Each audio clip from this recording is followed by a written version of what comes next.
Bonjour, nous allons aujourd'hui vous expliquer comment mettre en forme une lettre administrative. Pour commencer, comme ça a déjà été expliqué dans un autre Didacti Express, vous allez entrer votre adresse et celle de votre destinataire. Votre adresse sera rentrée en haut à gauche, donc lorsque vous ouvrez un document Word, entrez directement votre adresse, avec le nom de la société s'il y en a une, en dessous votre nom, en dessous le numéro et le nom de la rue, en dessous le code postal et la ville. Votre adresse va donc tenir sur 3 ou 4 lignes. Pour que l'adresse du destinataire soit lisible dans une enveloppe à fenêtre, vous allez devoir vous positionner sur la ligne 7, colonne 8 ou 7, si l'adresse comporte un nom particulièrement long. Faites 7 tabulations pour vous positionner sur la colonne 8, 6 pour vous positionner sur la colonne 7. Si vous utilisez JAWS, la commande insert supr va vous indiquer le numéro de la ligne et de la colonne sur lesquelles vous vous trouvez. Ligne 7, colonne 8. Alt supr indique la position du focus en nombre de centimètres à partir de la gauche et à partir du haut. Curseur PC activé. 11,3 cm à partir de la gauche, 7,27 cm à partir du haut. Page 1. Courante. Si vous utilisez NVDA, insert supr vous donne le nombre de centimètres à partir de la gauche et à partir du haut. Ici, nous avons entendu 7,27 cm à partir du haut. C'est en fait trop bas. C'est lié aux interlignes par défaut de Word qui sont réglées en multiples. Nous allons voir comment pallier ce problème. Entrez l'adresse de votre destinataire sans oublier les tabulations pour que l'adresse se trouve bien sur la droite de la page. Voyons maintenant cette histoire d'interligne. Pour que l'adresse de votre destinataire soit bien lisible, il faut qu'elle commence à environ 5 cm du haut de la page. Si ce n'est pas le cas, une fois que vous l'aurez rentré, voici comment procéder.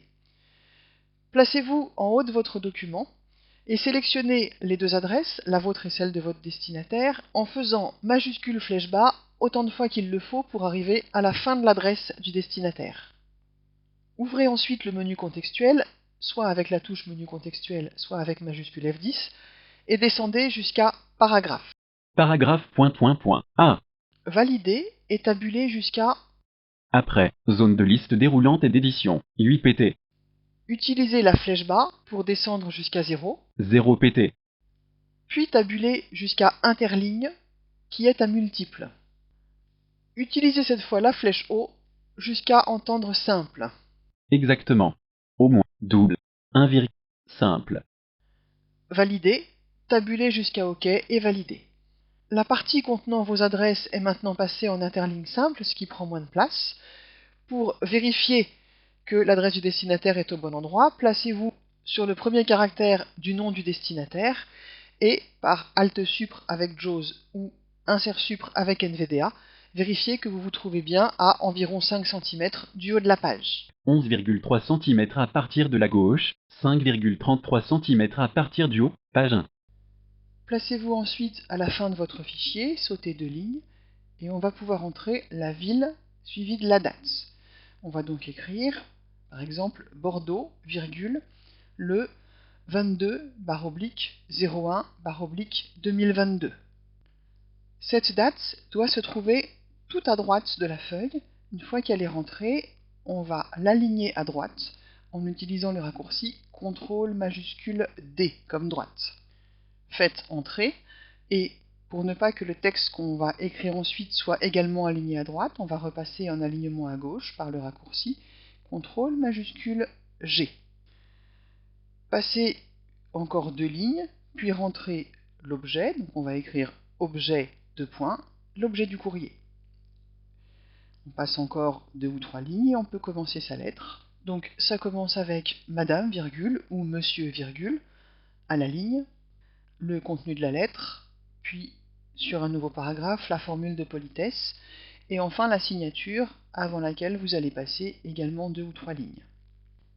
Ne reste plus qu'à justifier le contenu de la lettre et à centrer la signature.